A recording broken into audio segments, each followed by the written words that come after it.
नमस्कार, आदाब, सत श्री अकाल, जय बालाजी, जय महाकाल। आइए स्टार्ट करते हैं फिजिक्स क्लास 12 चैप्टर फर्स्ट, जिसका लेकर चल रहे हैं और हम पार्ट 4 पर आ चुके हैं, जिसमें आप देखेंगे कि आवेश हमने आपको पढ़ाया था। इसके बाद आवेश के हम पढ़ा रहे थे गुणधर्म। तो आ जाइए आवेश के गुणधर्म पढ़ाते हैं कि जो आवेश जो चार्ज पढ़ा है तो उसके गुणधर्म क्या होंगे। आवेश के गुणधर्म, प्रॉपर्टीज ऑफ चार्ज यानी आवेश के गुणधर्म कौन कौन से हों। तो पहली बात, आवेश जो होता है वो दो प्रकार का होता है। पहला गुणधर्म तो यही है कि आवेश दो प्रकार का होता है। आवेश दो प्रकार का होता है। कौन कौन सा दो प्रकार के होते हैं? एक तो धनात्मक आवेश और एक होता है ऋणात्मक आवेश। तो पहली बात तो ये आप सीख चुके हैं कि आवेश जो है दो प्रकार का होता है। दूसरा पढ़ेंगे विद्युत आवेश के योज्यता का नियम। यहाँ पे पढ़ेंगे विद्युत आवेश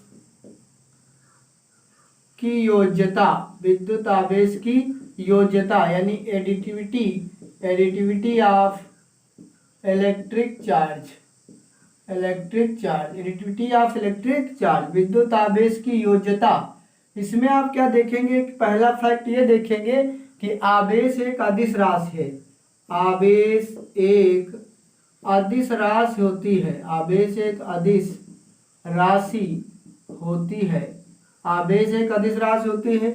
नंबर 2, आप इसमें फैक्ट देखेंगे योज्यता मतलब जोड़ना, कि जब भी हम आवेशों को जोड़ें तो उसके जो है चार्ज को देखे रहें, उसके आवेश की जो है दिशा को देखे रहें, उनके चिन्हों को देखें कि आवेश को जोड़ते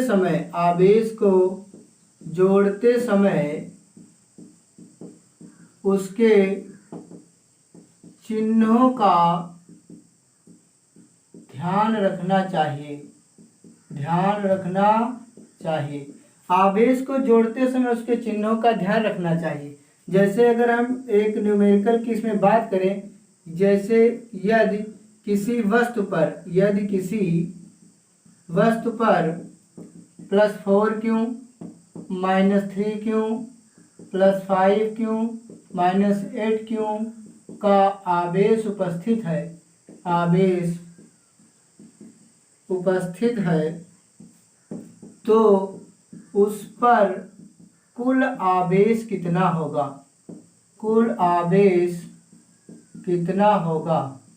तो उस पर कुल आवेश अगर हम बात करेंगे टोटल चार्ज की, तो कुल आवेश कितना होगा। तो यहाँ पे जोड़ेंगे सबको, प्लस का 4Q माइनस का 3Q प्लस का 5Q माइनस का 8Q। अब देखो प्लस का 4Q और प्लस का 5Q कितना हो गया, प्लस का 9Q माइनस का 3Q माइनस का 8Q, दोनों ऐड हुए, माइनस के 11Q। तो 11 में से 9 चले गए तो माइनस का 2Q टोटल चार्ज आया। साथ में ये भी जानेंगे कि जो यदि किसी वस्तु पर टोटल आवेश, कुल चार्ज, नेट चार्ज जो है शून्य आ जाए तो वस्तु उदासीन कहलाएगी। यहाँ पे जो है इसको जो है इरेज करते हैं और बढ़ते हैं आगे। यहाँ से एक बात सीख मिली है कि यदि किसी वस्तु पर कुल आवेश शून्य होता है, यदि किसी वस्तु पर कुल आवेश शून्य होता है तो वह वस्तु कैसी होगी, वह वस्तु उदासीन होगी। ये जान लेते हैं। फिर चलते हैं तीसरा फैक्ट लेकर के। तीसरा फैक्ट हमारे सामने क्या है, विद्युत आवेश की निश्चरता। तीसरा फैक्ट है विद्युत आवेश की निश्चरता, इनवेरियंस ऑफ इलेक्ट्रिक चार्ज। विद्युत आवेश की निश्चरता ये कहा है विद्युत आवेश की निश्चलता क्या होती है। तो यहाँ पे जानेंगे यदि किसी वस्तु पर या किसी कण पर जो आवेश उपस्थित होता है, किसी वस्तु के कण पर, किसी वस्तु के किसी कण पर उपस्थित आवेश किसी वस्तु के कण पर उपस्थित आवेश उसके वेग पर निर्भर नहीं करता, उसके वेग पर निर्भर नहीं करता है। किसी वस्तु के कण पर उपस्थित आवेश उसके वेग पर निर्भर नहीं करता है। वेग पर निर्भर नहीं करता यानी कि जब वो गतिमान भी होगा तो उसकी चार्जिंग पर कोई प्रभाव नहीं पड़ेगा। कहने का मतलब जो है आवेश जो विरामावस्था में रहेगा, विरामावस्था में आवेश जितना होगा उतना ही आवेश गतिशील अवस्था में होगा, गतिशील अवस्था में होगा। विरामावस्था में आवेश का मान गतिशील अवस्था में आवेश के मान के क्या रहेगा, बराबर। ये हुई हमारी तीसरी गुणधर्म, तीसरा हुआ विद्युत आवेश की निश्चलता का, यानी गतिमान होने पर आवेश के वेग हो उससे कोई हमें आवेश के मान पर जो है दिक्कत नहीं आएगी। तो ये हुआ हमारा तीसरा पॉइंट, इसे नोट कर लिया होगा। बढ़ते हैं आगे, अगले आवेश के गुणधर्म पर बात करेंगे। चौथा आवेश का गुणधर्म हमारा क्या है, यहाँ पे चौथा हमारा आवेश का गुणधर्म है आवेश का संरक्षण। आवेश का संरक्षण, conservation of charge, conservation of charge, आवेश का संरक्षण। आवेश का संरक्षण का मतलब होता है किसी चीज की सुरक्षा करना, यानी उसको नुकसान नहीं पहुंचाना। संरक्षण का मतलब यहाँ सीधा सा ये है कि आवेश को ना तो उत्पन्न किया जा सकता है ना ही नष्ट किया जा सकता है, उसे किसी एक वस्तु से दूसरे वस्तु में जो है ट्रांसफर किया जा सकता है, स्थानांतरित किया जा सकता है, और उसे उत्पन्न और नष्ट नहीं किया जा सकता। जैसे ऊर्जा संरक्षण का नियम होता है, ऊर्जा को नहीं उत्पन्न कर सकते ना ही नष्ट कर सकते। सेम उसी प्रकार से इसमें आवेश का संरक्षण कि आवेश इस नियम के अनुसार, यहाँ लिखेंगे इस नियम के अनुसार, इस नियम के अनुसार आवेश को ना तो उत्पन्न किया जा सकता है, उत्पन्न किया जा सकता है, और ना ही नष्ट किया जा सकता है, और ना ही नष्ट किया जा सकता है। उसे केवल एक वस्तु से दूसरे वस्तु में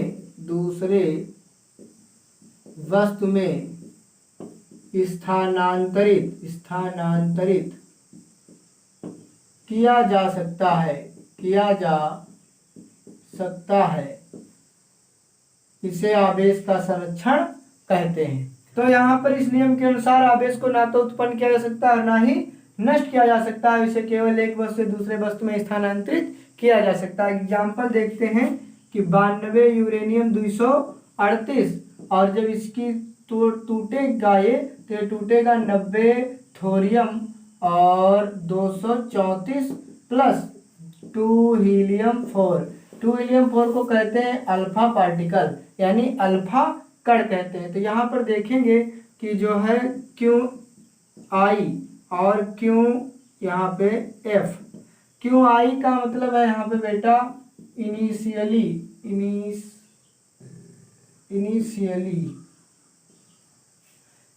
यानी कि प्रारंभ में, और QF यानी कि फाइनली मतलब लास्ट में, अंतिम आवेश। यहाँ पर पहले देखिए इनिशियली में, तो यहाँ पे प्रारंभिक आवेश जो है यहाँ पे कितना है 92 इलेक्ट्रॉन है। कितने इलेक्ट्रॉन है 92 इलेक्ट्रॉन है। और यहाँ फाइनल देखेंगे तो 90 इलेक्ट्रॉन थोरियम में है और 2 इलेक्ट्रॉन हीलियम में है। तो यहाँ भी टोटल कितने आ गए 92 इलेक्ट्रॉन। तो देखते हैं क्रिया के पहले जितना आवेश था क्रिया के बाद में भी उतना ही आवेश है। कहने का मतलब यहाँ कहीं भी आवेश नष्ट नहीं हुआ है, जितना पहले था उतना ही बाद में है। तो इसे ही कहते हैं आवेश का संरक्षण। इसको आप नोट कर सकते हैं और हम बढ़ते हैं आगे। तो ये नोट हो गया होगा, बढ़ते हैं आगे। और अगला हमारा फैक्ट है आवेश का क्वांटीकरण। आवेश का क्वांटीकरण, ये अगला हमारा फैक्ट है, पांचवा फैक्ट है हमारा आवेश का क्वांटीकरण। आवेश का क्वांटीकरण, quantisation of charge, quantisation of charge. इसको पहले कहा जाता था आवेश की परमाणुकता, आवेश की परमाणुकता।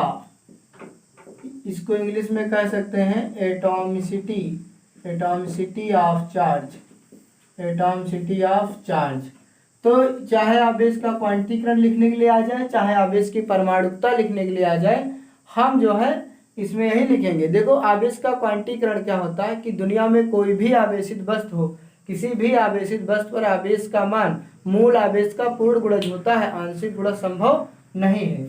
यानी यहाँ पे लिखेंगे किसी भी आवेशित वस्तु पर, किसी भी आवेशित वस्तु पर, किसी भी आवेशित वस्तु पर आवेश का मान, आवेश का मान मूल आवेश का पूर्ण गुणज होता है, मूल आवेश का पूर्ण गुणज होता है, पूर्ण गुणज होता है, आंशिक गुणज संभव नहीं है, आंशिक गुणज संभव नहीं है, आंशिक गुणज संभव नहीं है। किसी भी आवेशित वस्तु पर आवेश का मान मूल आवेश का पूर्ण गुणज होता है, आंशिक गुणज संभव नहीं है। अर्थात किसी वस्तु पर अगर आवेश है, अर्थात किसी वस्तु पर आवेश का मान, अर्थात किसी वस्तु पर आवेश का मान कितना कितना होगा, plus minus e, plus minus 2e, plus minus 3 dot dot dot plus minus NE हो सकता है, हो सकता है, तथा plus minus 1/7e, plus minus 1.3 आदि संभव नहीं है, आदि संभव नहीं है। तो यहीं से एक फार्मूला भी निकलता है, सूत्र भी, कि यदि आवेश होगा तो plus minus e, plus minus 2e, 3, 4e और लास्ट में प्लस माइनस कितना होगा, ये नहीं। तो क्यों बराबर ये नहीं, यहीं से फार्मूला होता है। अब आपके समझ में आता होगा सर मूल आवेश क्या है।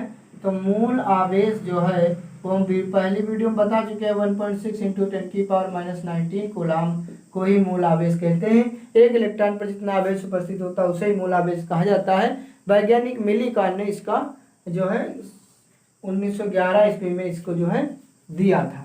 तो ये हमारा पांचवा गुणधर्म है आवेश का क्वांटीकरण, जो लिखने के लिए भी आ सकता है, इसको आप जो है नोट कर सकते हैं। अब हमारा लास्ट और अंतिम जो गुणधर्म है वो भी लिखा दे रहे हैं आपको, है इसको याद कर लीजिए। देखो हम आपको जो है छोटी छोटी चीज़ें बढ़ा के बता करके आगे नहीं बढ़ेंगे, हम आपका पूरा सिलेबस जो है एक तरफ से बढ़िया अच्छे से लेकर चलेंगे, समय पर पूरा भी करेंगे। तो ये हम नहीं कह रहे 90+5 लाओगे आप, ये करोगे वो करोगे ज़्यादा। अब मैं एक तरफ से पढ़ाते हुए चल रहा हूँ अच्छे से, फिर मैं रिवीजन करूँगा और मोस्ट इम्पॉर्टेंट प्रश्न भी बताऊँगा, लेकिन आपके लिए पढ़ना जरूरी है सारा कुछ। छठा हमारा जो है गुणधर्म ये है कि समान प्रकृति के जो आवेश होते हैं वो आपस में प्रतिकर्षण करते हैं, और विपरीत प्रकार के जो आवेश होते हैं वो एक दूसरे को आकर्षित करते हैं। यहाँ लिखेंगे समान प्रकृति के आवेश, समान प्रकृति के आवेश एक दूसरे को प्रतिकर्षित करते हैं, प्रतिकर्षित करते हैं, तथा विपरीत प्रकृति के आवेश, तथा विपरीत प्रकृति के आवेश एक दूसरे को आकर्षित करते हैं, एक दूसरे को आकर्षित करते हैं। तो ये हो गए हमारे, जैसे यहाँ पर देखेंगे यहाँ पर प्लस का क्यों है, इधर भी प्लस का क्यों है, तो एक दूसरे को क्या करेंगे, दूर भगाएंगे, यानी यहाँ पर होगा प्रतिकर्षण। माइनस क्यों है, दूसरा भी माइनस क्यों है, ये भी एक दूसरे को क्या करेंगे, दूर भगाएंगे, यहाँ भी क्या होगा, प्रतिकर्षण। यहाँ माइनस क्यों हो, यहाँ प्लस क्यों चार्ज हो, तो एक दूसरे को क्या करेंगे, ये इसको इधर खींचेगा और ये इसको जो है इधर अपनी तरफ खींचेगा, एक दूसरे को क्या करेंगे, खींचेंगे, यानी यहाँ पे होगा आकर्षण। ऐसे ही चाहे इधर प्लस और उधर माइनस हो तब भी। तो ये हमारा छठा होगा। आप कुछ बात करते हैं आवेश के फैक्ट की।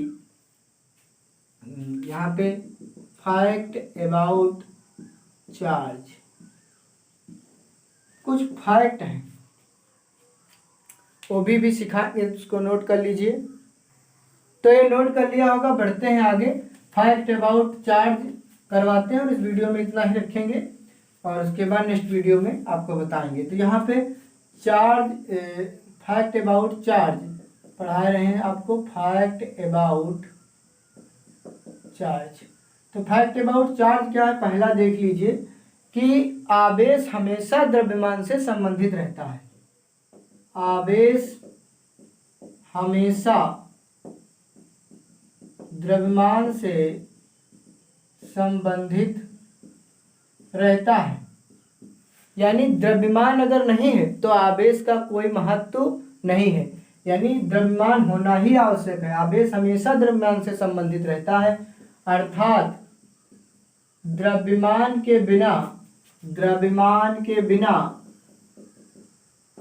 आवेश संभव नहीं है, परंतु आवेश के बिना द्रव्यमान संभव है। आवेश के बिना द्रव्यमान संभव है। आवेश हमेशा द्रव्यमान से संबंधित रहता है, अर्थात द्रव्यमान के बिना आवेश संभव है, यानी द्रव्यमान के बिना आवेश संभव नहीं है। यानी अगर कोई वस्तु का द्रव्यमान है तो जरूरी नहीं कि वो चार्ज ही हो, उसका आवेश हो, ये कोई आवश्यक नहीं है, लेकिन ये जरूर आवश्यक है कि आवेश के बिना द्रव्यमान संभव है। आवेश ना हो तो द्रव्यमान हो सकता है। यहाँ पर जैसे कि हम यहाँ पे बताना चाहें तो एक है हमारे पास में फोटान, एक हमारे पास में फोटान कण है, और फोटान पर जो होता है ना तो उसका द्रव्यमान होता है, फोटान पर ना तो द्रव्यमान और ना ही आवेश उपस्थित होता है। यानी अगर हम फोटान की बात करेंगे तो फोटान का ना तो द्रव्यमान होता है और ना ही आवेश होता है, ना तो उस पर द्रव्यमान होता है और ना ही आवेश होता है, कोई भी चीज़ इसमें नहीं होती। साथ ही बात करें अगर हम न्यूट्रॉन की बात करें तो न्यूट्रॉन का द्रव्यमान तो होता है, लेकिन न्यूट्रॉन एक उदासीन कण है, इसलिए उस पर चार्ज नहीं होता है। तो न्यूट्रॉन पर कोई आवेश उपस्थित नहीं होता, बल्कि इसका द्रव्यमान होता है, न्यूट्रॉन का द्रव्यमान होता है। तो इस वीडियो में इतना ही रखेंगे, मिलेंगे नेक्स्ट वीडियो में न्यूमेरिकल की श्रृंखला ले करके, और हम उसमें न्यूमेरिकल बताएंगे क्यों बराबर या नहीं इस सूत्र पर, और क्यों बराबर IT इस फार्मूले पर जो है हम न्यूमेरिकल कराएंगे, यानी पार्ट 5 में। तब तक के लिए हमारे यूट्यूब चैनल पर बने रहिए। अगर आप नए हैं हमारे यूट्यूब चैनल पर तो चैनल को सब्सक्राइब करिए, पास में बनी बेल आइकन को भी प्रेस करिए और अपने दोस्तों तक शेयर करिए। अच्छे से पढ़ते रहिए। फिजिक्स के लिए ये बहुत ही अच्छा यूट्यूब चैनल है आपका।